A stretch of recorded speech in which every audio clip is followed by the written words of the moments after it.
Assalamualaikum warahmatullahi ta'ala wabarakatuh. Pada malam hari ini kita akan silaturahmi ke kediaman Kang Nurdin ya, di daerah Serang, Banten. Tadi kita turun di Cilegon Timur guys ya, dari Jakarta. Saat ini waktu menunjukkan pukul 12.35 ya guys ya. Maksudnya 12.35 berarti jam setengah 1 malam guys. Kang Nurdin alumni Unhas ya, angkatan 93-97 guys. Alhamdulillah akhirnya sampai di kabuminya Kang Nurdin ya, Masya Allah. Ahlan wa sahlan Pak Dokter. Alhamdulillah. Kami menyambut kedatangan Dokter dengan bergembira. Nuhun mohon maaf nih Kang, Abdi sampai sini hampir jam 1 malam nih Kang. Iya, situasinya memang harus yang sempit. Dan kebetulan ada tetangga sedang hajatan, jadi saya bisa menemani. Masya Allah. Ayo Kang berjalan Kang Nurdin. Kang Nurdin adalah angkatan Unhas 93-97 ya Kang ya? 93-97. Masya Allah. Asli sini Kang, asli. Ini asli Jakarta saya. Oh, ini ikutnya Serang ya? Serang. Bukan ikut Cilegon ya? Bukan. Serang ya? Sebetulnya dulu keresidenan, maksudnya ke Cilegon. Berhubung ketika Cilegon naik posisi dari Kotit jadi Kota Madya di tahun 2000. Bareng dengan Kota Padang, Kota Cilegon dengan Kota Depok. Itu satu undang-undangnya itu. Barengan. Rupanya tokoh masyarakat sini cenderung ke Serang. Serang juga kayaknya nggak mau ngelepas karena ini wilayah industri. Tadi waktu saya keluar dari tol itu kok truknya gede-gede banget semuanya. Betul. Jadi di sini kalau kita lewat itu ketemunya lebih banyak truk daripada mobil pribadi. Banyak emangnya kayaknya apa, pabrik atau gudang Kang? Tepatnya. Ini pabrik kimia ada. Kayak terus kemudian ada pabrik untuk precast waskita, HK yang buat jembatan di jalan-jalan tol tuh. Nah, itu yang bikin dari sini. Tiang-tiang pancangnya semua produknya dari sini. Tadi sepanjang jalan tuh saya jarang ketemu mobil kecil, mobil kecil jarang. Ya. Semua rata-rata kontainer. Betul, sini alat-alat berat semua. Terus kebetulan di sini juga kan gunungnya kan diolah, dijadikan batu. Iya. Nanti kalau Pak Dokter pagi sempat lihat, gunungnya dibongkar, diambil batunya, dijadikan batu split, kemudian dijadikan abu batu.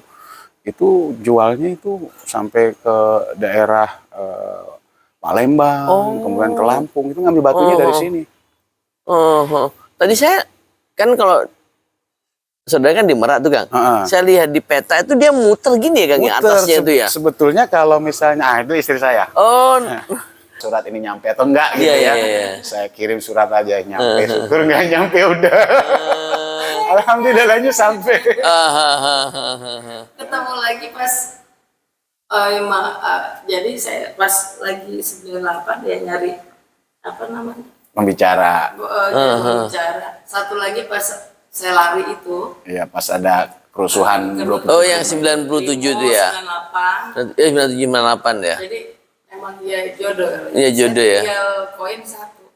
Siapa waktu itu Teta kan kuliah di Bandung. Terus ketemunya di Jogja. Di Jogja. Waktu pas HM itu. Iya, kirim apa? Kan belum ada telepon. Apa pager. Pager. Punya dulu kan lagi di 98 di Jakarta itu ada telepon, saya punya koin satu. Saya lagi lari, terpisah dari teman-teman. Saya bilang, waktu itu Tete ke Jakarta dalam rangka apa? Waktu mau pulang ke sini, Masya Allah. Yang di Semanggi itu. Iya, ikut ya? Ikut. Wow, memang. Abang juga ikut Bang? Saya enggak. Justru saya Abang aslinya mohon maaf, Jakarta mana Bang? Saya Bintaro. Bintaro.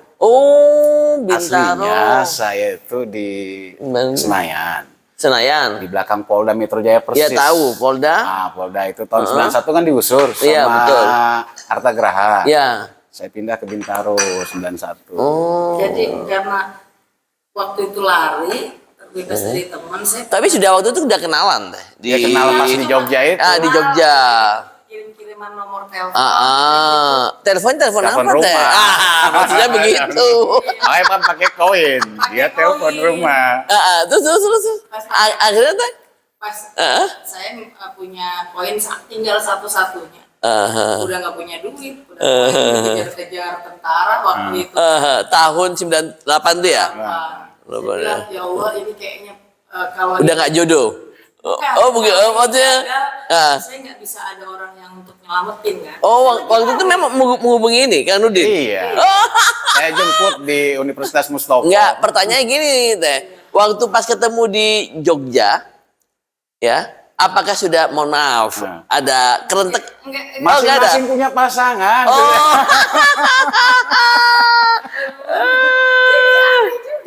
Masya Allah. Berarti waktu itu, teteh waktu demo, terus habis itu karena ada nomor HP-nya Kang Nurdin, ngubungi beliau gitu? Iya. Jadi hilang lagi gitu kita kan. Berapa? Uang berapa waktu itu?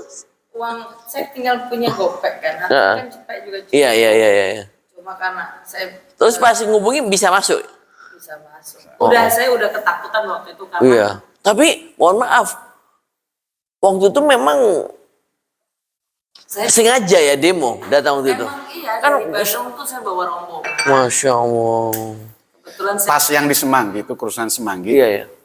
Teman saya kan kena ya, jadi saya lari larinya udah. Terus singkat cerita apa? Pas telepon masuk, terus begitu kan Nurdin nginep lah di rumah. Jadi janjian, kamu ada di mana? Ada Kamus Mustopo beragama. Dikasih di mananya gitu, ciri-cirinya apa? Kalau kan Nurdin udah hafal di Jakarta ya. Apalagi rumah di belakangnya Polda ya. Ciri-cirinya apa? Ini dijemput. Aku tinggal lah, aku kan ketakutan. Siap. Tinggal lah di rumah. Sehari kemudian saya malah diberitakan telah hilang. Keluarganya udah pasrah, udah. Padahal aku nginep. Padahal nginep di rumah Kang Nurdin ya. Singkat cerita akhirnya dari situ. Kita sering lagi lebih intens kan. Lebih intens ya. Keluarga juga nyari. Padahal mohon maaf waktu itu sudah punya Pak Anu sendiri ya. Lagi waktu berikutnya mah kita udah pada pisah. Udah pada karena kan ketemunya lagi kan setahun lagi kan 97 ketemu. Iya betul. Kerusuhan kan 98. Jadi udah setahun kan. Setahun gitu. Memang dan saya juga emang orangnya nggak begitu ini juga waktu itu lebih pada aktivis ya. Apalagi waktu itu zaman segitu saya juga baru kuliah waktu itu teh. Saya masuk kuliahnya 97. Di Unhas juga. Saya kebetulan Kang, saya di kedokteran kan, kedokteran di Surabaya, di Hang Tua kebetulan saya, kebetulan Surabaya. Waktu tahun segitu kan memang seneng-senengnya demo tuh. Saya baru masuk dan demo. Lagi bangga jadi mahasiswa. Tapi mondoknya di Tebuiran. Iya, saya mulai SMP malahan teh. SMP. Hang Tua. Hang Tua Swasta punyanya Angkatan Laut dia. Pantesan. Kalau UPN kan punyanya polisi. Bukan. Veteran dia. Angkatan sebenarnya. Tapi sekarang sudah di ke negeri dia UPN sekarang. Iya. Sama kayak UPN Jakarta. Iya, sama. Iyalah anak kita tadinya pengen kita mau di sini aja deh. Anak saya kebetulan di kedokteran Unisma. Unisma Malang. Iya. Berarti sama Prof. Mas Puri berarti? Iya, ketua IKPT. Iya, ketua IKPT. Berarti di sana, di Malang? Di Malang. Malangnya di mana tinggal? Tinggalnya di Telogo Suryo. Telogo Suryo. Telogo Suryo. Saya sih ada rumah di sana deh, di daerah Blimbing. Oh, Blimbingnya. Blimbing. Itu saya tuh baik maksudnya kan dia udah 6 tahun di Jombang ya. Udah sih kuliahnya yang dekat gitu. 6 tahun di Jombang di mana? Di Mambol Hikam, Pak Zubaidi. Oh. Di Pak Zubaidi. Mondok di sana. Pondok putrinya. Wah, maksudnya kuliah di sini aja gitu ya? Atau di Jakarta, kan ada kakeknya gitu kan. Betul. Dia enggak, aku maunya di Malang. Sampai menit ya Pak, udah detik-detik terakhir pendaftaran itu. Pendaftaran terakhir. Udah dia nggak mau yang lain-lain. Udah pengennya di Unisma. Benar-benar NU banget ya. Iya, NU banget ya. Masya Allah. Aswaja. Kalau saya nggak tahu begitu. Iya. Gitu. Dia nggak mau, aku maunya di Unisma. Ya udah akhirnya ya sudah gitu. Berarti semester 3 sekarang ya? Semester 3. Laki perempuan teh? Perempuan. Oh, berarti niru teteh kayak itu ya? Seneng kan ya? Apa melalang buana? Karena kalau perempuan kan bikin dekat sama orang tua ya? Iya, sebenarnya dia ini juga sih pengennya deket, makanya pas lagi awal-awal kan adik-adik juga di kedokteran sih kan karena sih. Ininya saya ngalamin tuh adik tuh lagi awal semester tuh repotnya minta ampun. Memang ini anak mau kedokteran ya, Mas? Mau kedokteran. Saya emang dari dulu mau kedokteran, maksud saya mah kalau deket kan kalau ada apa-apa tuh gampang. Betul. Mau gitu kan. Bener aja pas ospek ya, kalau bukan ospek apa?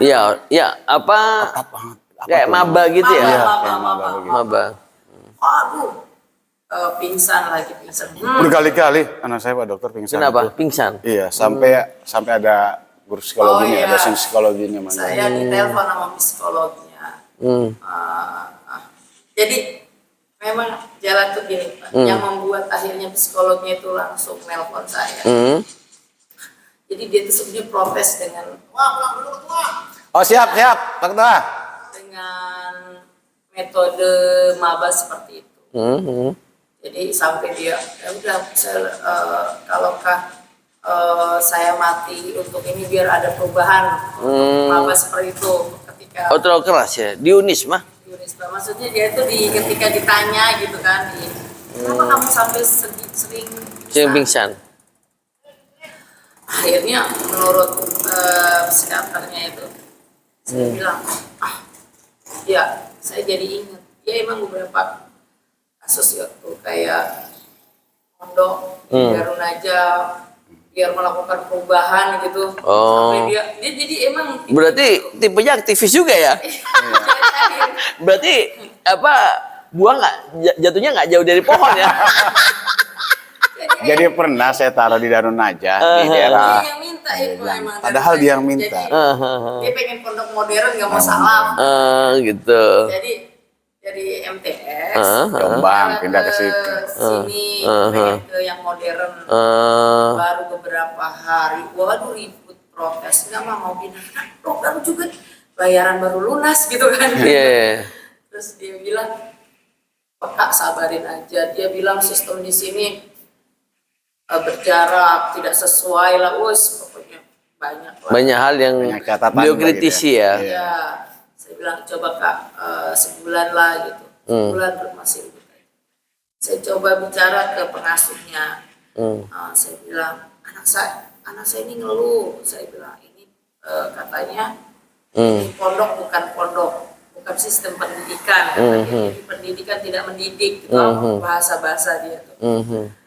Si pengasuh masih keke aja tuh, saya bilang Bu Ustazah, anak saya itu di pondok sana, pondok putri aja di ketua OSIS dia banyak prestasi, jadi ketika dia mengeluh gitu, ini bukan masalah ininya, memang artinya dia mengeluh itu benar-benar ada yang gitu nggak aja itu saya temuin, saya ini kritis berarti ya? Iya, cuma akhirnya ya gitu. Nah, yang drama itu dia minta saya jemput pas di sana. Itu kelas teman dianya, terus anak-anak MTS-nya sama Aliahnya. Ini ratusan orang. Jemput. Nggak membolehin saya ngebawa dia. Oh, kan tadi mau jemput kan? Hitungannya saking sayangnya gitu ya, di blokade. Masya Allah. Dijagain nggak boleh sama teman-teman. Sampai lari sampai gerbang, jadi dari bawah sampai barang-barang nggak ada yang bisa diambil. Berarti memang beliau tuh sangat disayang ya sama teman-temannya ya. Saya bilang enggak, nanti aku yang ngajarin matematika aku siapa? Nanti aku nggak bisa yang belain aku siapa? Saya bilang segitunya. Berarti tipikalnya orangnya sangat perhatian ya, ngayomi ya. Ngayomi. Tapi jadi drama itu saya juga Itu termasuk drakor atau gimana teh? saya agak curiganya kenapa dia minta dijemput pas lagi kunjungan santri itu. Jadi kayaknya Jan, kenapa kamu sampai begini segitu? Kamu banyak ibadah ini untuk perundahan pondok. Kalau kamu pengen melakukan perubahan, kamu nggak harus keluar segitu. Lihat aja mah. Jadi dia sengaja itu orang tua pada lagi nggak berkunjung pada ngeliatin aja. Jadi sengaja melakukan itu.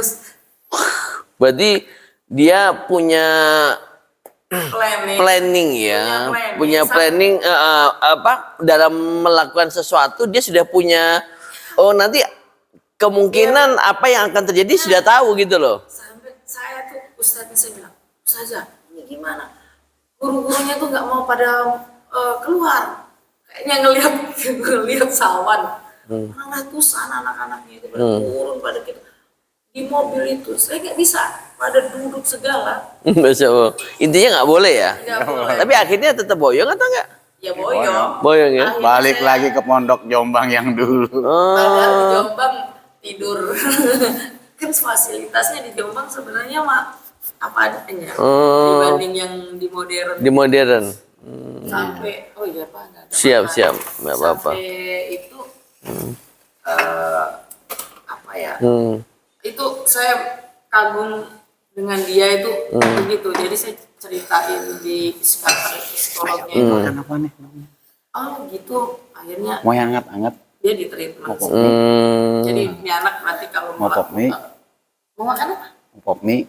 Mau yang hangat-hangat? Izin Kang Nurdin aslinya Jakarta Selatan tuh Kang ya? Iya. Daerah belakangnya Polda Metro itu ya, Senayan ikutnya ya? Saya dulu tuh gimana memang betul pas strategis. nikah itu ya? Akhirnya ke sini atau gimana? Ya, jadi kalau di Betawi itu ketika nikah, Berarti Kang Nurdin waktu pas di pondok OPI ya Kang ya? OPI Tapi DKI. kalau Unhas juga ikut juga organisasi juga ya Kang ya? saya ikut. Ikut ya? Saya Waktu itu ikut di siapa? Senat, Mak. Ketua OPI-nya siapa waktu pas Kang Nurdin itu? Waktu Udin pas- Pelor, kenal? Hah? Haji Udin Pelor. Ya kan Sahrudin kan? Sahrudin, iya. Itu seangkatan atau enggak ya? Enggak, kakak kelas dia. Oh iya ya.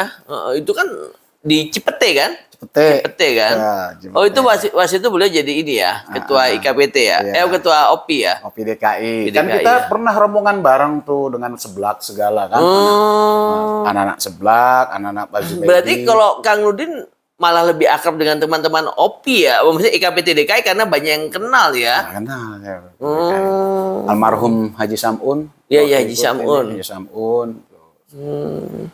Terus yang di Ciganjur, Dia Ciganjur? Bang siapa lo? Saya lupa tuh. Nah itu kita sebetulnya kan saya mondoknya di Pak Zubaidi nih. Nah, cuma dalam hal-hal tertentu kita gabung dengan OPI DKI, termasuk pulang rombongan. Iya. Itu gabung dengan OPI DKI. Waktu itu mohon maaf, kenapa milih kuliah di Unhas waktu itu? Karena saya mikir gini, teman-teman banyak tuh yang di UIN. Ya. Pikiran saya kalau emang masih mau belajar agama, ngapain juga keluar gitu Iya, kan. iya. Ya sekalian aja di Tubireng gitu. Enggak, maksud saya ada teman yang ngarahkan ke sana gitu? Enggak. Saya memang ikut tes di UIN juga enggak, memang sengaja saya Ya makanya tuh, saya mau tetap apa ya, rekomendasi dari mana pilih Unhas waktu itu, Kang Nurdin? Mohon maaf. ya karena sebelumnya kita sudah sering main di sekitar Tubireng, tahu bahwa Tubireng tuh ada. Loh, berarti sebelum kuliah sudah sering gitu maksudnya? Udah sering di situ main. Kan terus ada kakak kelas juga yang di situ. Enggak, maksud saya kan waktu itu berarti apa SMA atau aliyah waktu itu Kang Saya Nurdin? kan Sanawiyah Aliyah di Seblak. Oh, Masya Allah ya Robbi. Sanawiyah Aliyah saya di Seblak. Oh. Jadi saya 10 tahun persis di sana. Masya Allah ya. Sebetulnya ya, kita kali ini mah wajar. ketemu. Saya 10 tahun di sana. Oh, berarti Sanawiyah Aliyah di sebelah. Sanawiyah Aliyah di Seblak. Saya Berarti Sanawiyah tahun berapa, Kang? tahun 87. Tahun 87. 87. 90 selesai. 90 selesai. Terus 90 93 ya. 93. Kalau siapa Bang Syahrudin angkatan berapa beliau? Atasnya Di atas saya mungkin sekitar 2 tahun. 2 tahun ya. Syahrudin. Berarti beliau 8992 8891 mungkin ya, aliyahnya ya. Saya kalau tebirengnya itu dengan Cak Malik. Oh, Cak Malik ini, Cak Malik yang Madura, yang sekarang jadi di pondok itu ya? Betul, yang sekarang masih di pondok. Itu seangkatan sama saya itu. Seangkatan ini, Unhas atau Unhas ya? Oh iya. Kalau di sebelahnya, Cak Lukman, yang sekarang dosen di IKH, di Unhas. Cak Lukman tahu nggak? Iya, tahu.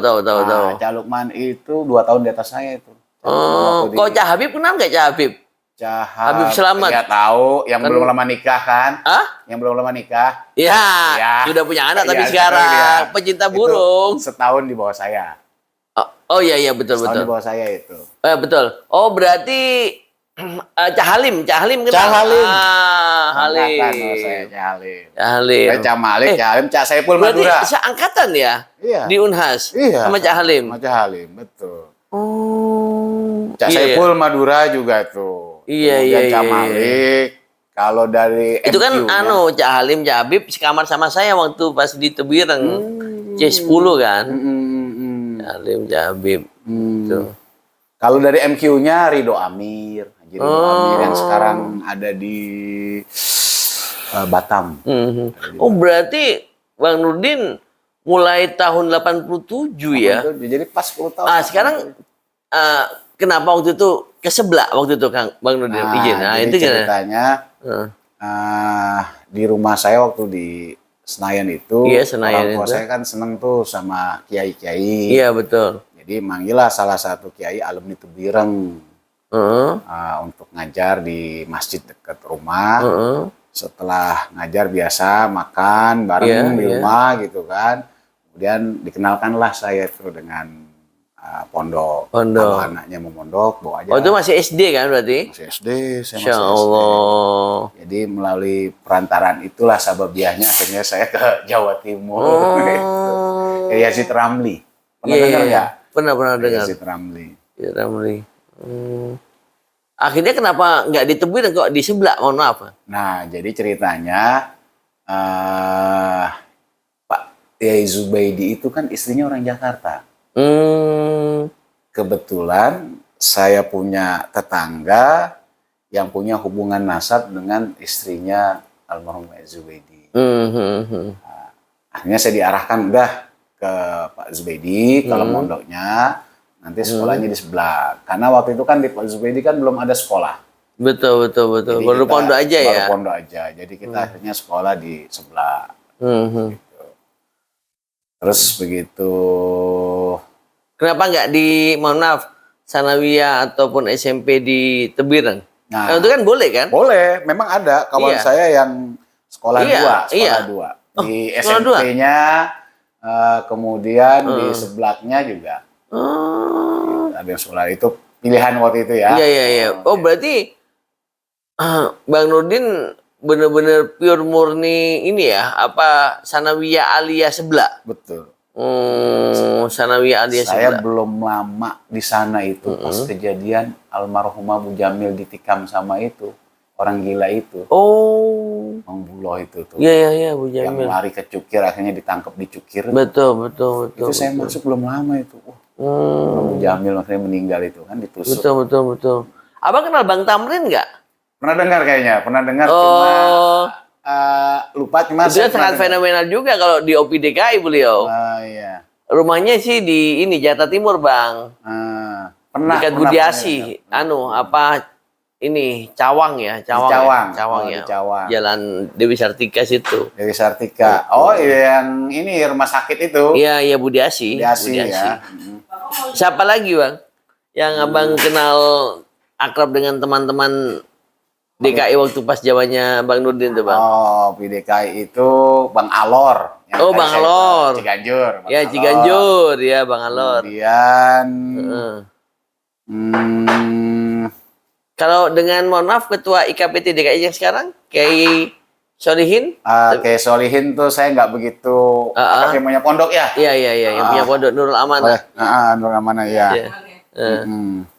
Itu terakhir saya ngelihat postingan teman-teman aja tuh pada rame kan di sana ada kegiatan. Masih sering Maksudnya kadang kalau tapi Jakarta keluarga masih di sana semua kan, Bang? Masih. Kan sudah pindah ya, nggak di ini lagi ya, nggak di belakangnya Polda ya? Enggak, sudah di Bintaro itu kan. Oh, udah di Bintaro ya. Oh, Jaksel ya. Kalau dengan OPDKI-nya sekarang makanya saya nggak begitu ini ya. Betul. Lagi karena tinggal udah 20 tahun kan saya di sini. Iya, singkat cerita akhirnya menikah tahun berapa, Bang, sama? Tahun 2000. Tahun 2000. Tahun 2000 kita Terus nikah. Abang dari langsung ke sini atau gimana waktu itu? Kita sempat tinggal di Bandung. Di Bandung 3 tahun lah kita. Iya. Karena waktu itu kan istri saya masih menyelesaikan kuliah di IKIP Bandung. Dan saya sendiri waktu itu menyelesaikan S2 tingkat akhir itu lagi pembuatan tesis di Muhammadiyah Jakarta, UMJ. Muhammadiyah Jakarta. Iya. Karena saya setelah itu ikut gabung dengan Pak Fatur Rahman Jamil bikin perusahaan namanya Paradisa Institute terkait dengan persoalan ekonomi Islam. Jadi telepon nih sama mertua.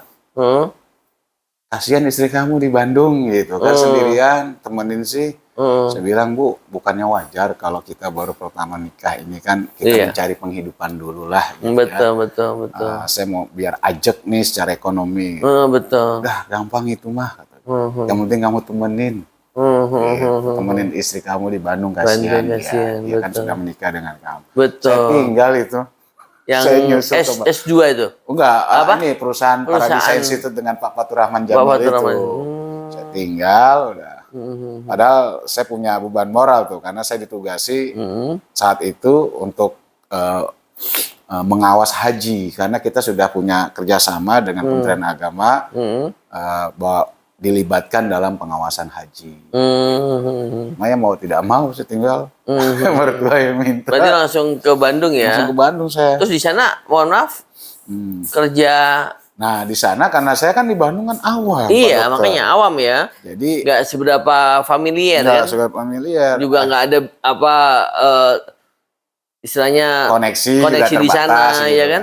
Terus kan? Akhirnya yang kerja istri saya tuh. Jadi istri saya pas istri masih kuliah kan? Masih kuliah, tapi kan udah tingkat akhir tuh. Tingkat akhir, jadi tinggal menyelesaikan skripsi. Kebetulan waktu itu Masjid Agung Bandung itu sedang dipugar. Iya, terus? Nah istri saya masuk ke bagian administrasi dengan arsiteknya saya itu Pak Kulman dari ITB. Betul. Jadi saya tawarkan kepada istri saya tuh, Mah coba ada berapa orang di sana? Ada sekitar 8 orang kalau tidak salah. Kayak gini aja, bisa nggak kalau kita bikin catering buat mereka? Hitung-hitung kita numpang makan gitu kan. Mereka mau tuh catering. Jadi saya di rumah itu ngebantuin istri buat catering gitu kan. Di Bandung. Jadi istri saya di sana, saya di rumah. Di rumah. Ya waktu itu kebetulan ada temen yang minta bantuan untuk ikut menyelesaikan tesisnya gitu. Saya bantu. Saya bantu. Nah, akhirnya begitu istri saya selesai di sana, kebetulan juga hamil, mau melahirkan anak pertama, ya sudah orang tuanya kan pengen nimang cucu. Iya betul. Jadi dipanggil pulang ke rumah. Sudah selesai tapi sih. Sudah ya. Oh, awalnya kerasan di Bandung itu kan?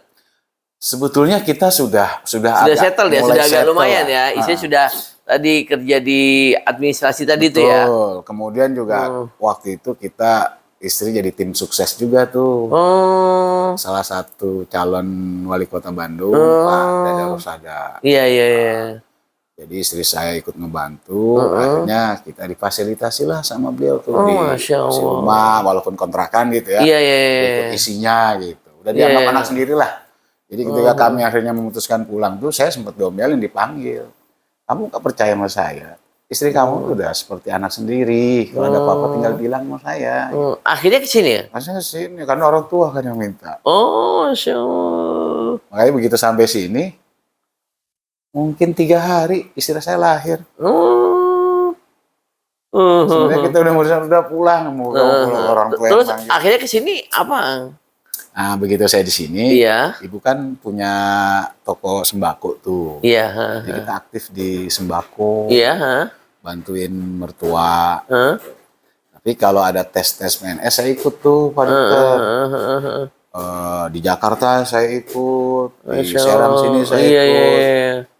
Kurang lebih 8 kali saya ikut tes CPNS, baru ke-9-nya saya bisa diterima. Masya Allah. Di sini ya, di sini ya. Nah, itu justru saya mengalami trauma di sini, Pak Dokter. Berarti Kang Nurdin PNS-nya PNS pusat atau gimana? Pusat, karena Kementerian Agama kan pusat. Oh iya iya. Instansi vertikal kan. Kenapa? Traumanya kenapa Kang? Traumanya jadi satu ketika waktu kita baru pulang dari Bandung, Iya. di tahun 2003 itu, Iya, awal betul. Maret anak saya mau lahir. Mm-mm. Ada tes CPNS. Mm. Saya ikut, istri saya ikut. Mm-mm. Saya bilang sama istri saya, "Ma, kalau mau ikut tes, sebaiknya jangan di Diknas." Karena rata-rata orang IKIP larinya ke Diknas. Betul. Masuklah ke Kementerian Agama. Terus? Ngambil jurusan IPS, saya bilang. Nah, jadi waktu itu saya diterima tuh di UIN, tes tertulis ya. Iya, iya, iya. Istri saya juga diterima di Kemenang, tes tertulisnya. Cuman kan saat itu ada proses wawancara, Pak Dokter. Terus? Nah, di wawancara itu tuh kita gugur. Ah? Di wawancara itu kita gugur. Oh, Masya Allah. Pertama, ya mungkin kalau saya bukan orang sini ya. Iya, itu kan betul. Banten itu kan masih baru jadi provinsi. Iya, betul. Terus kan? gitu ya. Tahun 2003. 2003 itu. 2003 ya. Jadi saya melihat betul mekanisme tes wawancara itu yang saya lihat agak berbeda. Betul. Bahkan di UIN saja waktu itu ya. Jadi ada 2 orang yang ikut wawancara, saya dan saingan saya itu dites. Dia lebih dulu masuk ke dalam ruangan tuh. Jadi ruangannya kan cuma kelihatan dibedain sama kaca. Betul. Jadi saya tahu persis tuh apa yang dilakukan oleh pewawancara terhadap saingan saya. Betul. Seperti orang ngobrol. Begitu giliran saya, saya suruh baca kitab, saya suruh sholat, gitu kan. Sampai ya mohon maaf mengarah pada persoalan karena tahu saya dari Tebuireng. Dia Tebuireng. Oh gitu cara sholat orang NU gitu. Hati saya udah kretek tuh. Kalau memang disisakan 2 orang pelari untuk mencari siapa yang terbaik, kan dua-duanya harus lari. Iya betul. Ini kok saya lihat saingan saya tadi seperti orang bicara santai, gitu kan. Giliran saya suruh baca Bener-bener kitab, suruh sholat, itu sudah ada perbedaan kan. Kan udah taunya di mana? Kan wawancaranya kan ruangannya di dalam, tapi kan kacanya kan terbuka. Berarti bisa saling ngelirik ya? Kita bisa lihat. Iya. Kita bisa lihat karena kacanya itu tidak ditutup dengan horden. Iya. Jadi saya ngelihatnya itu seperti orang bicara saja. Iya. Akhirnya karena saya merasa gagal, merasa gagalnya pengumuman belum disampaikan. Tapi saya ketemu tuh sama penguji saya, kamu nggak lulus. Masya Allah. Padahal belum ada pengumuman. Berarti udah tahu lebih dulu ya? Iya, yang wawancara saya udah, kamu nggak lulus. Saya bilang, Mas, saya nggak lulus. Istri saya nggak percaya. Kalau nggak percaya, nanti pas pengumuman kita datang lagi. Iya. Pas pengumuman datang, memang nggak lulus saya. Ya itulah nasib ya, tapi ya rezeki yang sudah diatur sama Allah ya Bang ya. Akhirnya di tahun 2004 ketika Pak SBY naik gitu ya, jadi presiden. Nah, saya ikut lagi kan tes di Kementerian Agama, tapi di Jakarta. Saya udah nggak mau ikut tes ini di Jakarta. Daerah. Nah kebetulannya alhamdulillah di tahun itu nggak ada proses wawancara lagi tuh. Begitu lulus tes tertulis diumumkan di koran, dia sudah lulus. Gitu. Kelebihannya di situ ya. Jadi Masya Allah. nggak ada tes wawancara. Iya. Alhamdulillah. Akhirnya Bang Nurdin, saya mau nanya Bang. Kalau menurut Bang Nurdin tentang IKPT yang setahunya Bang Nurdin seperti apa Bang? Siapa tahu. IKPT kemarin saya baru hadir ketika IKPT Banten. Di Tebuireng 8. Oh, Tebuireng 8. Petir ya. Di Petir, betul. Dapat undangan dari Ustadz Zaki. Kang, ini nanti ada pengajian rutin, gitu kan? Kapan? Waktu itu hari apa ya? Kalau nggak Sabtu Minggu gitu. Anu kan siapa? Kang Nurdin kan sudah lama di sini. Lama. Artinya tapi antar alumni di Banten gimana Kang? Sudah banyak kenal waktu Bang Nurdin di sini? Sudah ya. Kenal, saya Bang, saya sempat setahun saya di RSUD Berkah Pandeglang. Saya Kapan? tahun 2020 sampai 2021. Lah belum lama dong 2020. Iya, baru saya itu Bang. Saya kalau kenal ya sama namanya Pak Camat Nurdin Nuri. Ya itu, tahunnya di situ aja saya itu terus sama yang di Serang. Saya tuh saya kan seneng silaturahmi memang. Saya kan dapat rumah dinas juga di Berkah di depannya itu teh. Itu. Waktu itu yang Pandeglang apa Rangkas tuh yang pertama kali kena pandemi kena di yang rumah sakit Rangkas apa yang ini? Iya, Rangkas. Pertama kali heboh karena dia orang Jakarta yang tugas di Rangkas. Tugas di Rangkas. Apa Rangkas apa Berkah ya? Saya lagi waktu berarti Sumur belum. Lagi di Sumur tsunami. Kan saya seminggu tuh bolak-balik bikin pos kesehatan di sana. Iya betul. Itu berkomunikasi dengan rumah sakit Berkah. Berkah. Kalau ini Berkah silaturahmi nih ya Kang ya. Wah malam-malam makan minum Masya Allah. Ingat waktu pas di pondok aja kita nih ya, memang mantap ini maknya sini. Saudara-saudara ya. Bang Nurdin ya Bang ya. Masya Allah. Oke Bang Nurdin, gimana Bang tentang IKPT Bang? Untuk IKPT Banten ini kebetulan memang saya baru terlibat sekali ketika waktu itu Gus Fahmi datang itu? Gus Fahmi datang, betul. Gus Fahmi datang, mungkin sekitar sebulan setengah atau 2 bulan yang lalu deh. Kita kumpul di di Pondok Pesantren Tebireng 8 di Petir.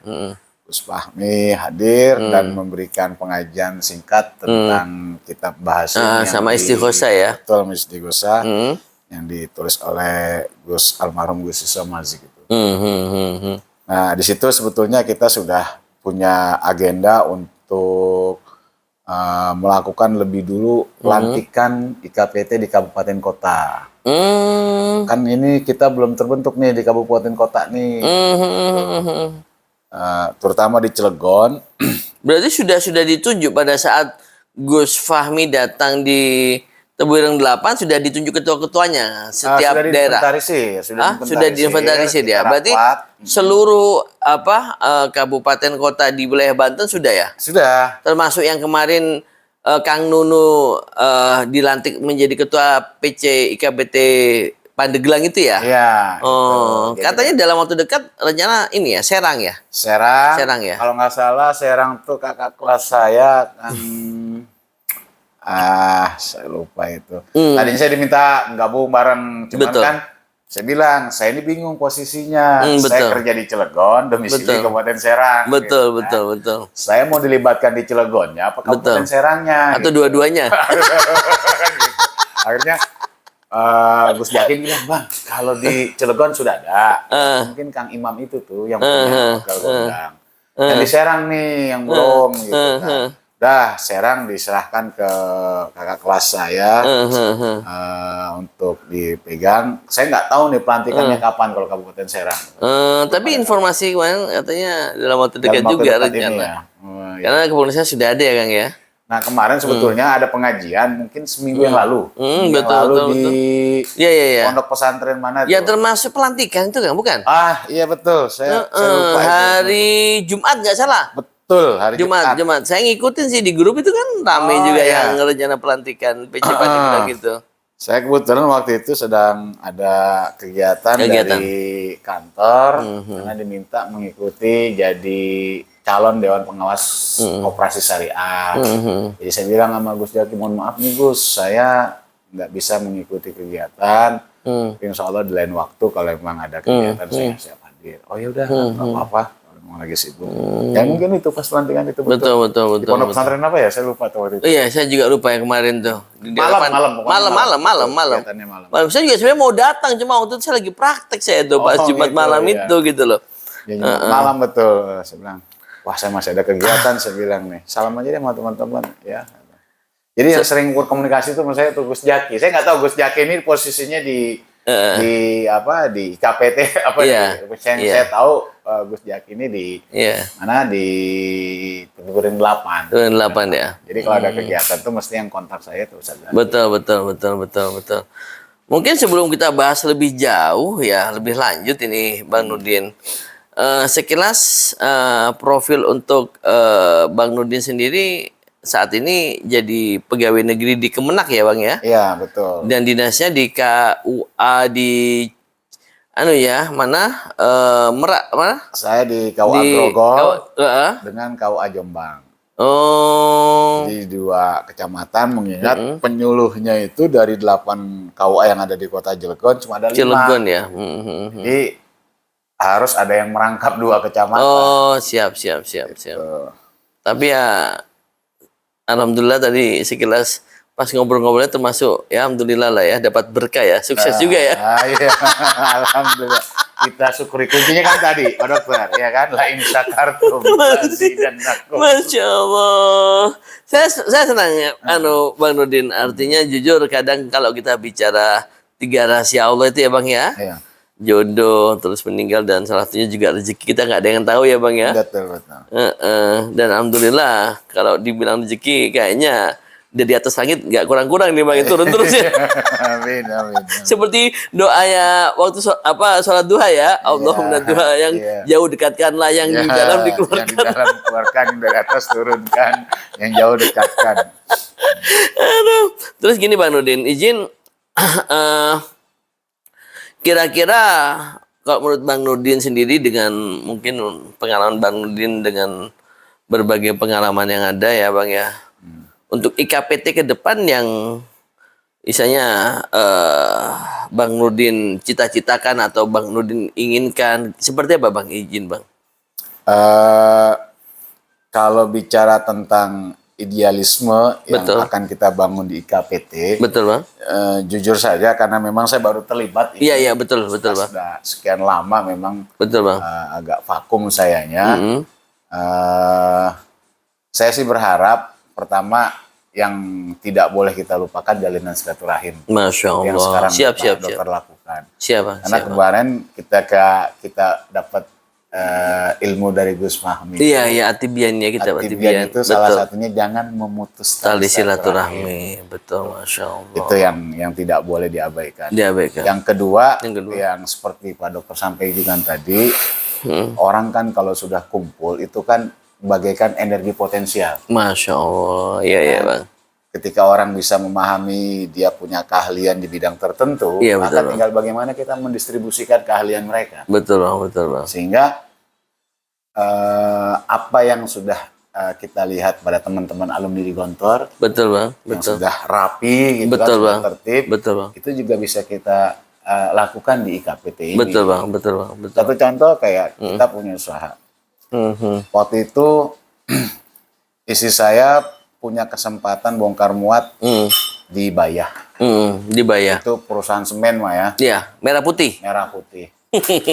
Jadi ceritanya karena kita orang sini, jauh dari Bayah. Iya, betul. Akhirnya kita percayakan sama orang sana ya. Iya.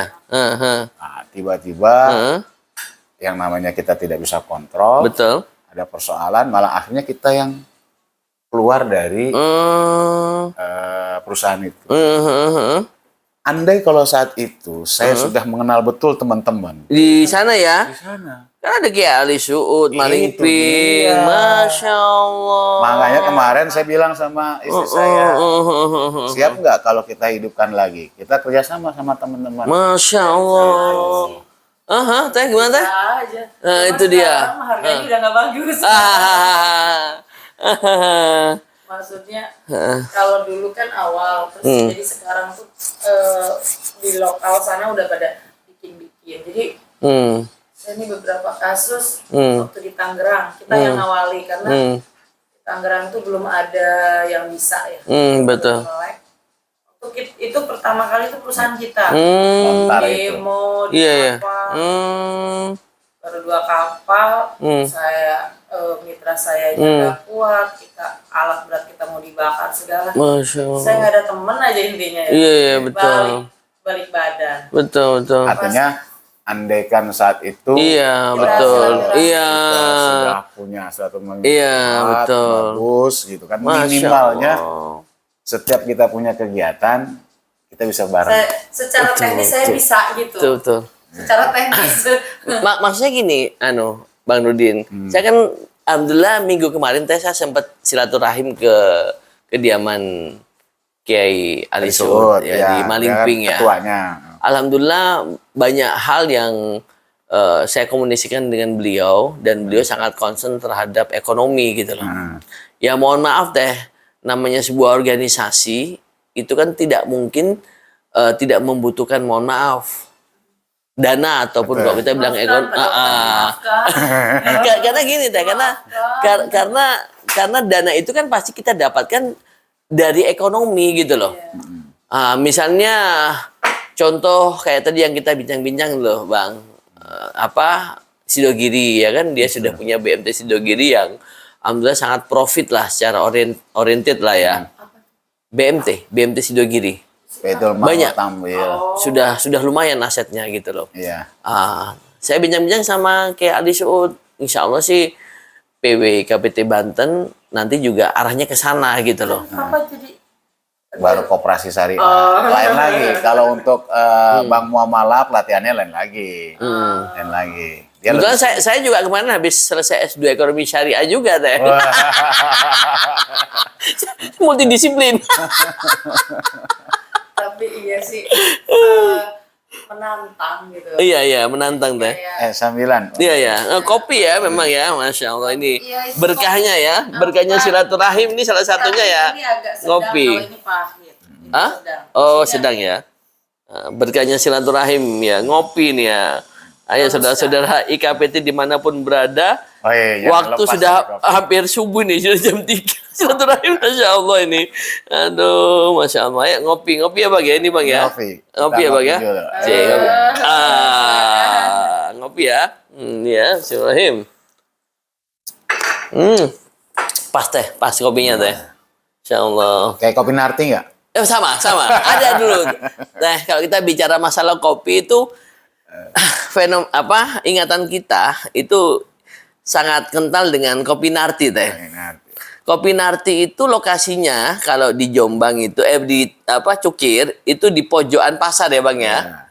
Pasar rata-rata ada ininya enggak ketan itu yang ada telur asin itu. Kalau itu yang di pojokan namanya ketannya dikasih susu itu. Bukan susu, apa namanya kayak bubuk itu di pojokan pabrik Cukir Bang itu Bang. Saya ada di konten saya nanti di YouTube ada itu Pak. Nanti silahkan dibuka YouTube saya Gus spasi YEH. Jangan lupa like, share, and subscribe ya. Nggak bercanda. Nggak, saya semata-mata membuat ini semua agar kita bisa lebih mengenal antara satu dengan yang lainnya Bang.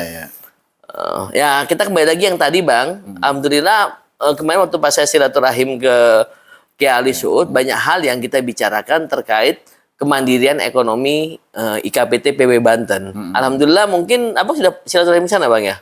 Saya ketemu waktu pas pengajian IKPT itu. Tapi belum sempat ke sana ya? Belum ke sana belum. Alhamdulillah di sana beliau kan ada pondok pesantren dan lagi dibangun itu kan. Dan nanti kalau bisa dilihat di YouTube saya juga di sana ada satu area yang memang dibuat sama Kiai Ali Suud untuk ternak domba, ya sistemnya sistem koloni, dan di sana juga ada kayak perkebunan melon, dan rencana beliau akan membuat semacam model kafe alam gitu loh, jadi kafe alam, kayak tempat wisata gitu. Ya nanti kayak model-model edukasi gitu loh teh.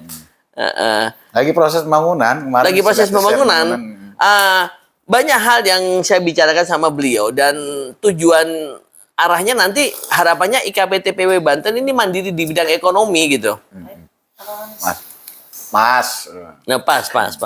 Pokoknya buatnya mantap kopinya. Jadi jam 3. Siap. Ya Allah. Tapi memang kita teman-teman kita alhamdulillah ya baik teman kita itu nggak sama gitu karena mungkin latar belakangnya sama kali Siap ya. deh. Jadi kadang ya jam 12 apalagi ya teman-teman mahasiswa. Ya. Datang jam 12 malam. Masya Allah. Terus gimana Bang? Kira-kira Bang, kalau tentang IKPT PW Banten, mudah-mudahan insya Allah ke depan jauh lebih berkembang lagi ya Bang ya? Mudah-mudahan jauh lebih berkembang. Sudah terlihat. Tinggal bagaimana menghimpun potensi yang ada, kemudian diperkuat dengan mungkin semacam badan hukum. Kayak Herbitren kan sudah ada nih Pak Herbisud juga kan ketuanya. Herbitren itu apa? Singkatannya saya agak lupa. Bisnis pondok pesantren gitu tuh. Kalau di Tangerangnya Kang Maman, Kang Haji Maman gitu. Tangerangnya Balaraja itu mah. Oh, yang pernah kesini? Bukan, belum pernah kesini. Belum pernah kesini. Terus gini Kang Nurdin, yang jadi permasalahan kan sementara ini kan antara satu dengan yang lainnya belum terkoneksi ya. Kadang saya terfikirkan jujur misalnya kita bicara bisnis itu kan tidak bisa kita hanya mohon maaf berpikir kedaerahan dalam hal ini misalnya di Banten aja. Akan tetapi yang saya lagi pikirkan bagaimana mengkoneksikan kalau kita nggak usah jauh-jauh lah. Taruhlah IKPT DKI, IKPT Banten, sama nanti kemungkinan mudah-mudahan doakan dalam waktu dekat akan terbentuk IKPT PW Jawa Barat. Kalau ketiga IKPT ini bisa berkoneksi, gimana teh? Banyak hal yang bisa kita perbuat. Pasti. Banyak hal, termasuk di bidang ekonomi kan. Termasuk di bidang ekonomi. Misalnya nanti barang-barang ataupun komoditas yang dari Banten bisa dikirim ke Jakarta. Ataupun sebaliknya misalnya dari Jakarta taruhlah konveksi ya baju-baju yang dari Tanah Abang ya kan dikirim ke sini ataupun apapun itu hazmat banyak orang Sukabumi itu yang oh iya. Hazmat apa APD apa iya untuk ini untuk waktu COVID lah ya hazmat gitu. Saya ngambilnya dari Sukabumi. Dari Sukabumi ya, Masya Allah. Banyak, istilahnya peluang-peluang yang bisa kita perbuat sih, Kang. Saya yakin ada anak IKPT jangan-jangan kan? Iya, betul. Ibarat kata gini, Teh. IKPT ini, kalau yang katanya kayak Ali Suud, itu bukan sebuah perahu, tapi kapal induk. Gitu loh. Kapal induk. Tinggal tergantung nakodanya harusnya bisa menjadi nakoda kapal induk gitu loh. Artinya apa? Artinya sebenarnya IKPT ini merupakan sebuah organisasi yang besar gitu loh. Kalau kita bicara Tebu Ireng, alumninya kan menyebar dari Sabang sampai dengan Merauke. Dan alhamdulillah Teh, saya untuk di grup itu ya tadi abang bilang kok saya ada di UNAS karena semata-mata saya ya betul saya ada visi misi tujuannya saya apa Teh ini saya boleh menganalogikan sebuah organisasi dengan saraf tentu tepatnya dengan otak sendiri tuh Bang itu kan ada selnya yang kita sebut dengan sel neuron. Seseorang dikatakan dia itu cerdas bukan karena jumlahnya. Kalau jumlah sel neuron seseorang dengan orang lain itu hampir sama. Orang dikatakan cerdas dikarenakan conjunction pada antara satu neuron dengan neuron lain. hubungannya. Betul. Saya ambil contoh. Saya ambil contoh ya. Misalnya, bang, apa namanya? Ada pendaki, ya, pendaki gunung. Dia ingin nyebrang dari satu gunung ke gunung yang satunya, ya kan? Dengan menggunakan tali. Mungkin awalnya, taruhlah ada gunung A, ada gunung B. Pendaki berada di gunung A, ya kan? Awalnya dia ingin nyebrang ke gunung B dengan seutas tali, kan agak merambat-merambat kan gitu. Setelah itu nanti tali satunya lagi dia buat lagi tali 2, tali 3, sampai akhirnya tali itu menjadi sebuah rangkaian jembatan. Maksud saya gini bang, akhirnya setelah jembatan itu terjadi kan jalannya lebih cepat. Ya. Itulah dikatakan cerdas. Namanya conjunction gitu loh. Makanya organisasi kita ini, IKPT ini kalau ingin maju dan berkembang, ya di Bantennya itu antara satu alumni dengan alumni. Tadi abang contohkan aja kok. Coba dulu kalau misalnya kenal sama itu dibayar. Itu aja. Itu contoh kecil. Apalagi kalau kita beli contoh besar, itu skalanya skala nasional. Kita sudah, misalnya nanti abang punya usaha entah di Papua, tinggal telepon teman alumni Tebira yang ada di Papua, tolong ini saya ada bisnis di sana, gitu. Sebenarnya alumni Tebira menyebar di mana-mana, hanya saja memang belum ada Terkonek, ya. Makanya kenapa saya masuk di seluruh grup WA IKPT hampir dari Sabang sampai Merauke, semata-mata saya ingin berusaha menyatukan gitu loh antara satu dengan yang lainnya. Kalau ada istilah Tebu Ireng bersatu, satu sanat, kayak gitu-gitu bang. Karena kalau kita nggak bersatu, ya tadi itu susah kita. Akhirnya yang maju-maju, yang mundur-mundur. Tidak semua mohon maaf ini bang, alumni itu dalam sisi ekonomi middle high juga ada beberapa alumni yang memang masih butuh bantuan-bantuan kita juga. Akan tetapi tadi itu loh belum ada yang mencoba untuk bagaimana caranya agar bisa mengkoneksikan, sehingga saya itu tidak berpikir kedaerahan. Artinya kedaerahan, misalnya saya aslinya Jawa Timur, saya sekarang Jawa Timur aja gitu. Apalagi sekarang saya kan dinasnya di Jakarta. Jangan mau jadi menteri aja gitu. Kita rekomendasikan jadi menteri kesehatan. Amin. Amin. Iya, betul. Doanya Teteh insya Allah di Amin. Sepertiga malam ini. sepertiga malam ya. Masya Allah. Ya itulah intinya sih saya mendharma baktikan diri saya untuk saat ini, khususnya untuk IKPT. Makanya mungkin kalau misalnya Bang Nurdin lihat saya ada di mana-mana, ya kan, semata-mata hanya saya ingin, mungkin nanti hari, kalau nggak Sabtu setelah saya praktek dari Jonggol, saya langsung ke Cirebon. Mungkin besok lah, mungkin lusa hari Minggu saya kemungkinan besar ke Indramayu. IKPT juga. IKPT juga. Prakteknya hari apa aja? Asik, asik dokter spesialis yang sudah freedom gitu. Tapi rata-rata dokter spesialis itu ya. Iya. Kayaknya kerutannya banyak. Betul. Ada ubannya kerutan. Betul. Pak Jokowi itu maksudnya. Betul. Oh gitu ya. Sekali. Tadi saya ngobrol sama abang, ya kan? Iya. Gini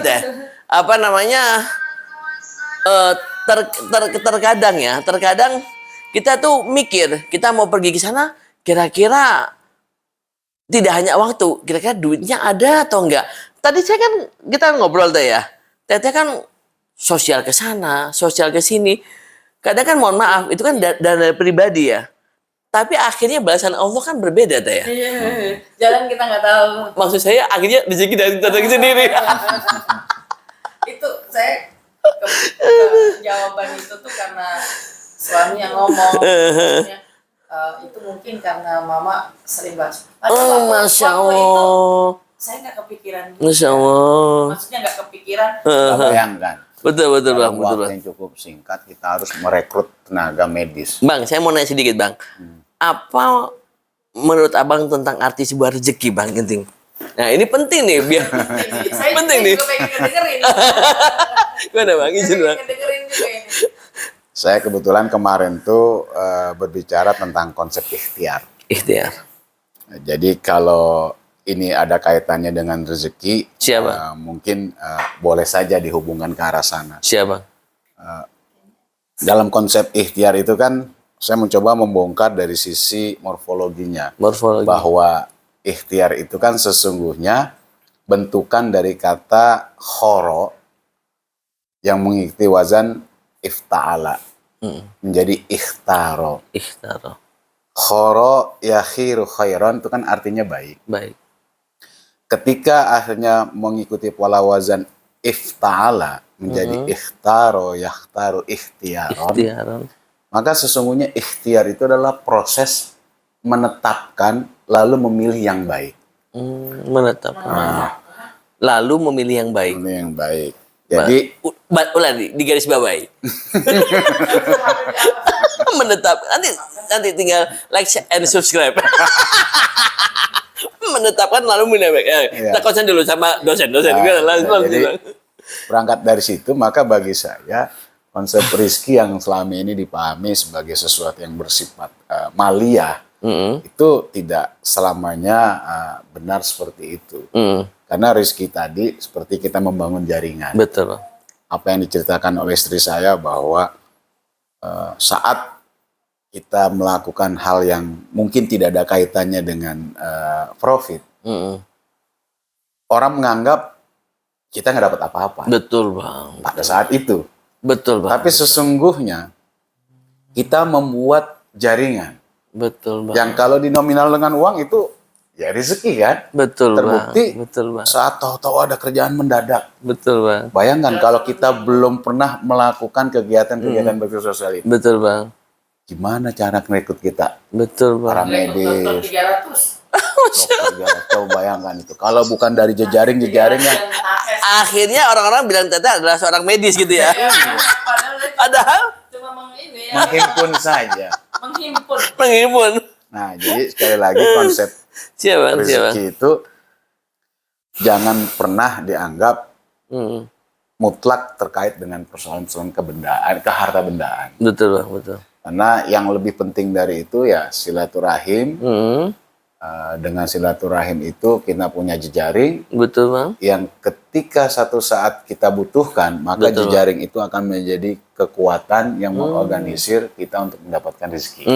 Setuju 100. Mantap. Sudah dibuktikan oleh Tete. Tapi memang saya banyak belajarnya nih gitu. Kalau Siap.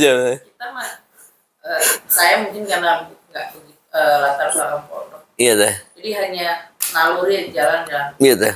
Cuma iya kan Nurdin ini yang sering. Oh berarti Teteh yang di lapangan secara teori jadi keagamaan. Motivasinya luar biasa. Berarti asal katanya dari khoro ya. Dari khoro yakhiru khairan. Yakhiru khairon baik ya. Wajahnya ifta'ala ya. Nah, kemudian mengikuti wazan ifta'ala yafta'il ifti'alan yang faedahnya adalah lil ittikhoz, mengambil dan menetapkan. Mengambil dan menetapkan. Yakhtaru ikhtiaron.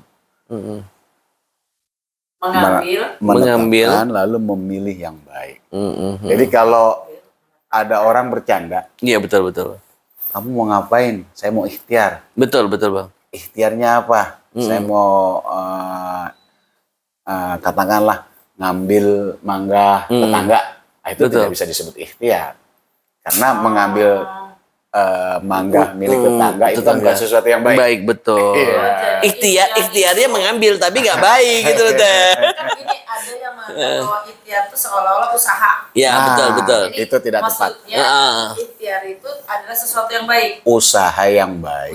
Upaya yang dilakukan. Jadi kalau upaya yang dilakukan tidak baik, tidak bisa disebut ikhtiar. Harus dua, mengambil dan menetapkan. Jadi ini pembedanya. Iya, pembedanya. Saya jadi merasa dapat pencerahan.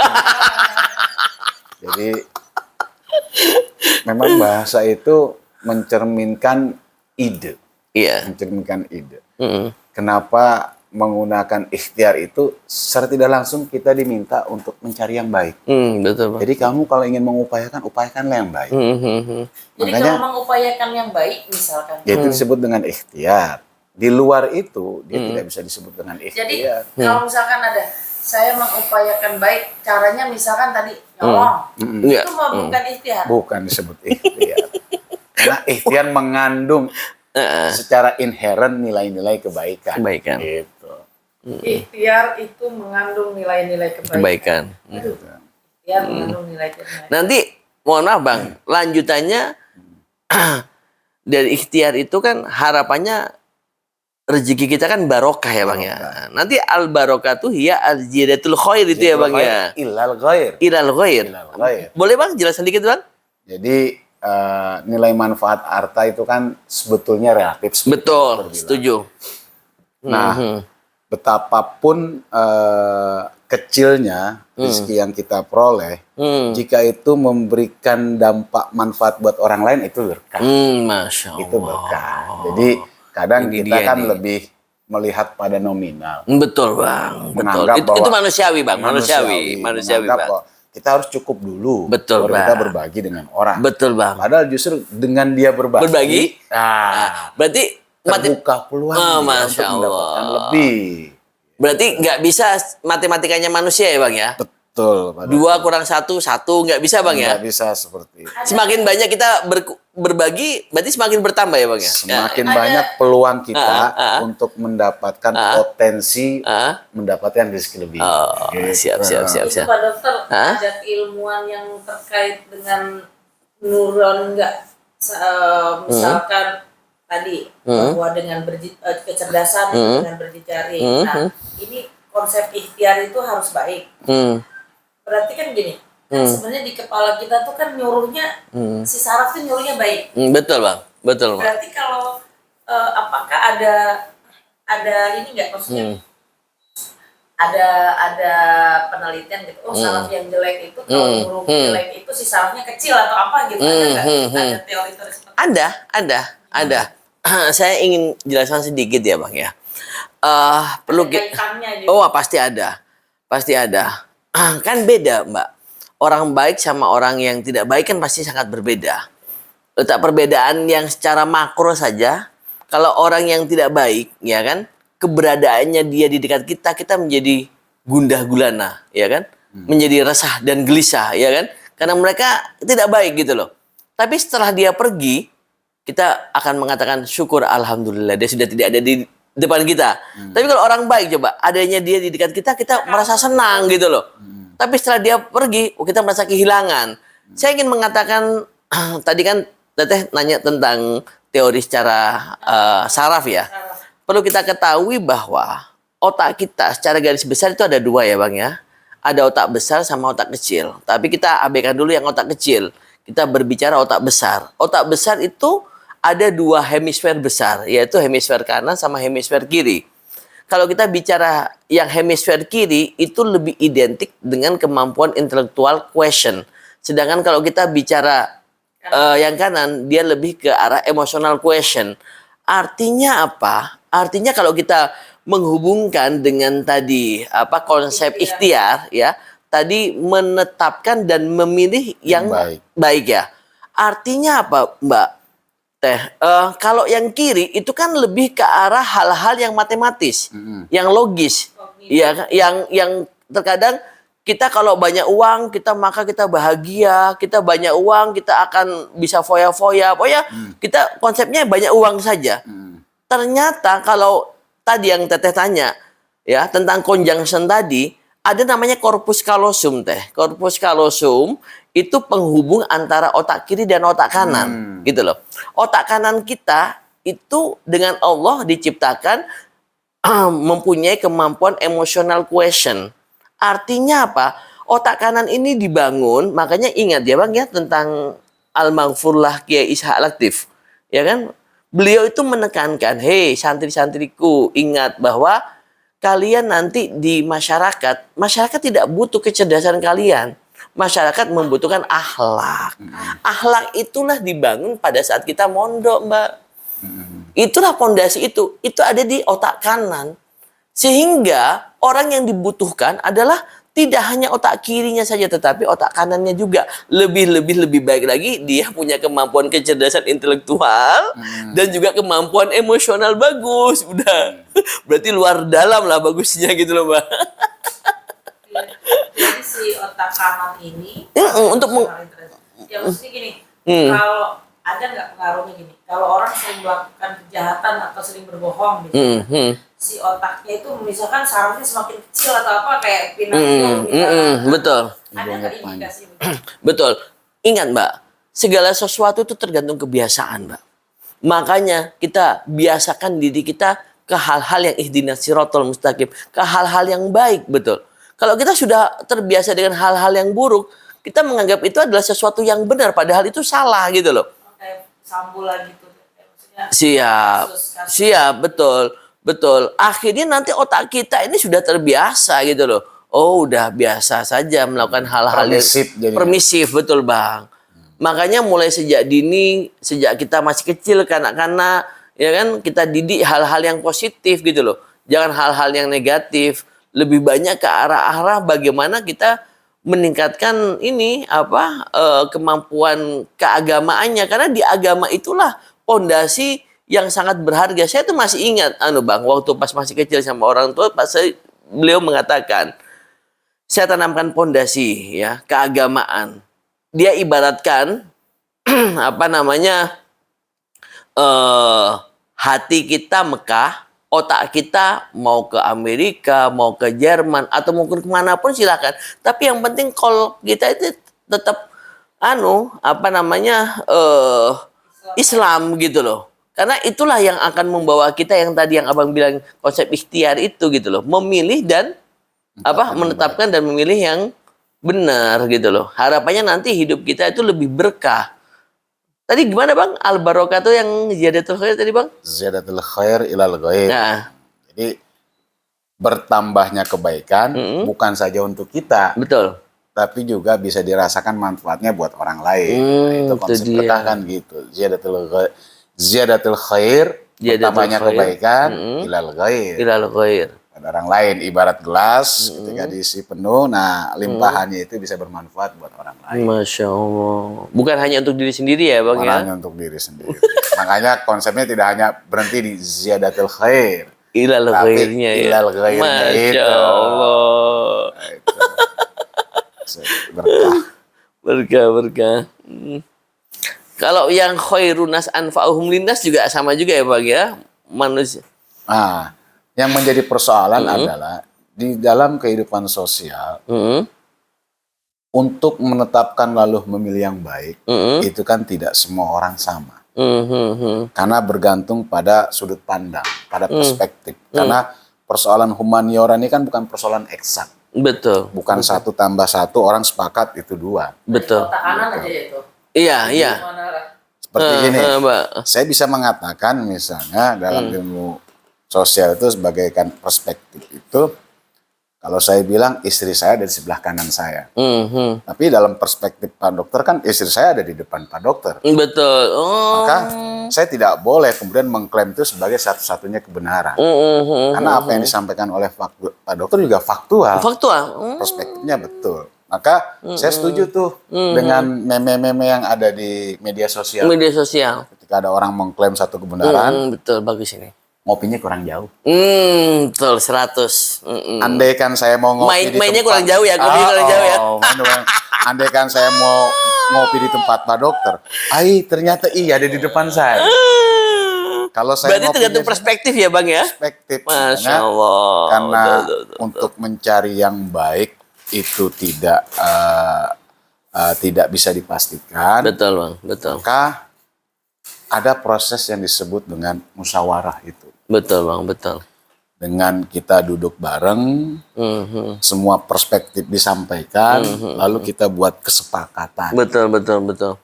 Inilah yang baik. Betul, Bang, betul. Nah, kesepakatan tentang yang baik dan mengikat buat semua orang yang bersepakat, itu cuma satu. yaitu kesepakatan hukum. Nah, itulah yang kemudian kita sering menemukan dalam terminologi Al-Quran itu dengan amal soleh. Amal soleh kan selama ini diterjemahkan sebagai amal yang baik. Betul, Bang. Amal yang baik. Khair ini dalam satu kamus juga dikatakan sesuatu yang punya nilai maslahat. Dalam kamus Al-Ma'ani yang online itu disebutkan khair itu sesuatu yang punya nilai manfaat. Maslahah. Nah, maslahah itu kita tahu kan dari kata sulhun. Suluh itu artinya damai. Makanya ada konsep islah, perdamaian. Nah, gitu kan. Lawan kata sulhun itu adalah fasad, kerusakan. Nah, dari makna suluh itu kita paham. Kita tidak mungkin bisa damai ketika kita tidak mengambil satu kesepakatan. Betul. Karena setiap orang tadi punya perspektif, punya perspektif masing-masing. Setuju, Bang. Kita duduk, musyawarah, supaya ini bisa disetujui bersama. Mufakat ya tadi. Ya, mufakat. Nah, mufakat ini dituangkan dalam bentuk perundang-undangan yang dia punya efek mengikat secara hukum. Betul. Bagi pelaku yang melanggar ada sanksi hukum. Betul, Bang, betul. Nah, itulah yang disebut dengan amal soleh. Jadi amal soleh sejatinya adalah tindakan konstitusional. Kita taat hukum.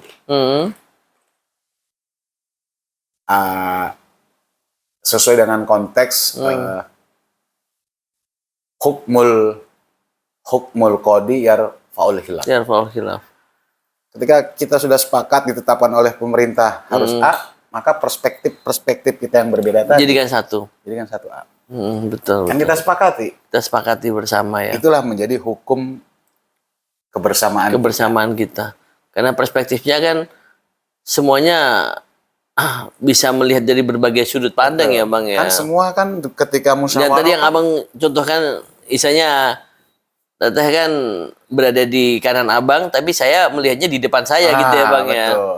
Kan kita akhirnya bisa merumuskan dalam satu perspektif, misalnya ada di kanan, dalam perspektif yang lainnya ada di depan, dalam perspektif adik di sana ada di sebelah kirinya. Betul, gitu, Bang. kan? Betul. Lalu kita buat satu kesepakatan. Kalau sudah kita sepakati menjadi satu peraturan bersama, harus komitmen. Karena sudah kita sepakati ya, Bang. Kita sepakati. Kalau masalah kebenaran yang hakiki gimana, Bang? Untuk kebenaran yang hakiki, kita lihat dulu objeknya. Saya satu contoh kasus mengenai hilal saja. Iya, hilal. Tinggian hilal yang seringkali ini menjadi persoalan polemik. Iya, betul, setuju. Di tengah masyarakat.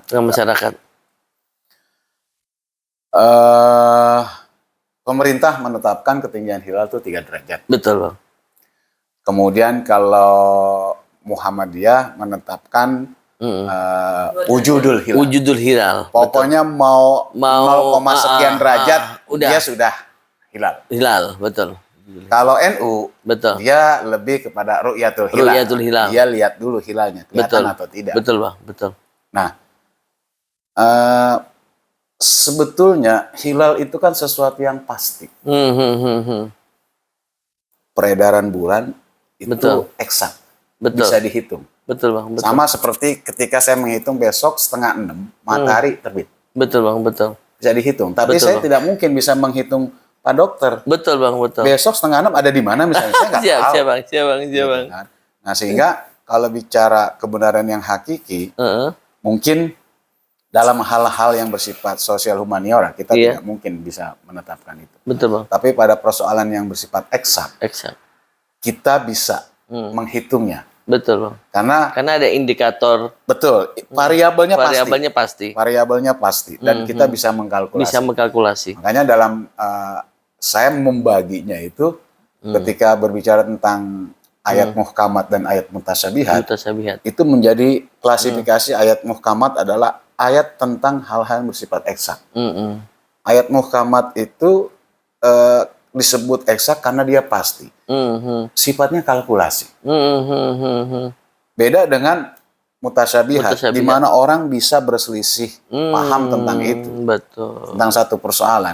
Maka dia bukan kalkulasi, dia pemahaman yang disebut fikih. Fikih, betul. Atau dalam dunia pengetahuan bisa juga disebut dengan perstehan.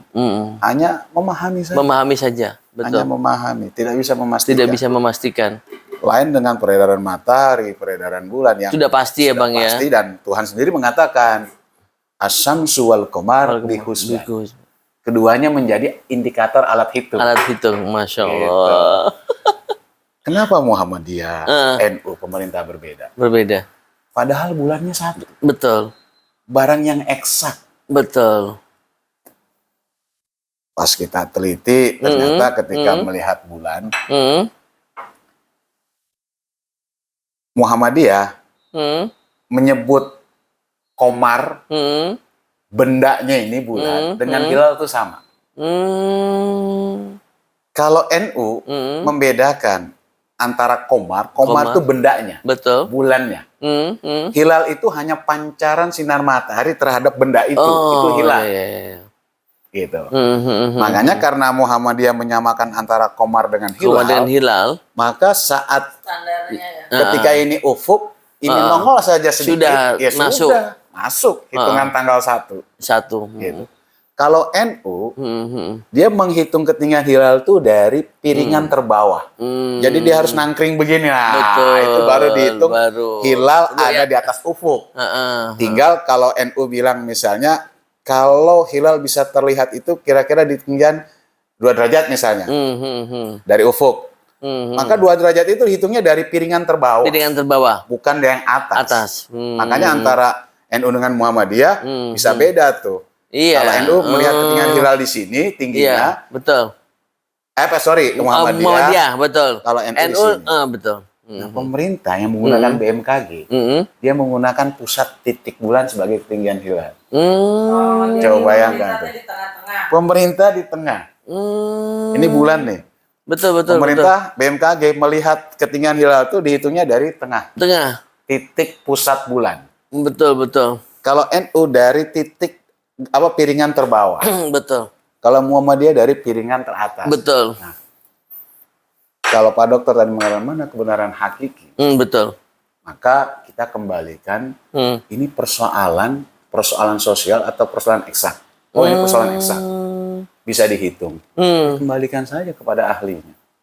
Iya sih. Misalnya. Iya kembalikan ke ahli ya. Gitu aja kok repot gitu ya. Karena gini, sih. Pak Dokter. Sakal. Misalnya ini bulan. Kemudian ini matahari. Matahari kan harusnya harus tenggelam dulu. Iya betul. Ketika matahari tenggelam, kalau bulan ini masih 3 derajat, cahaya matahari ini masih memancar. Betul. Masih terang. Ibarat saya megang lampu 5 watt, 1000 wattnya itu masih di situ. 5 watt ini bisa nggak kelihatan.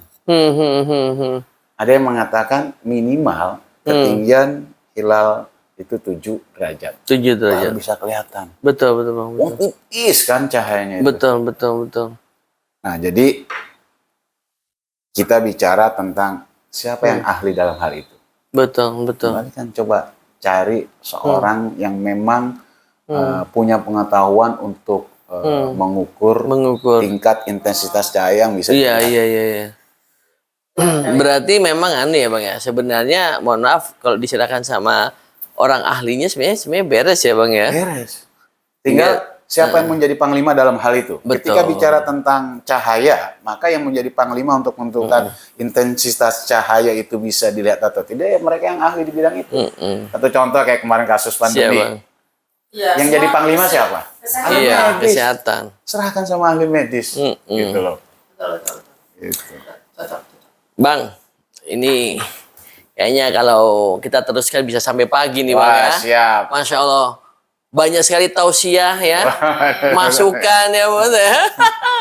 Pokoknya intinya bagaimana kita menggalakkan tali silaturahim. Masya Allah. Simultannya siapa?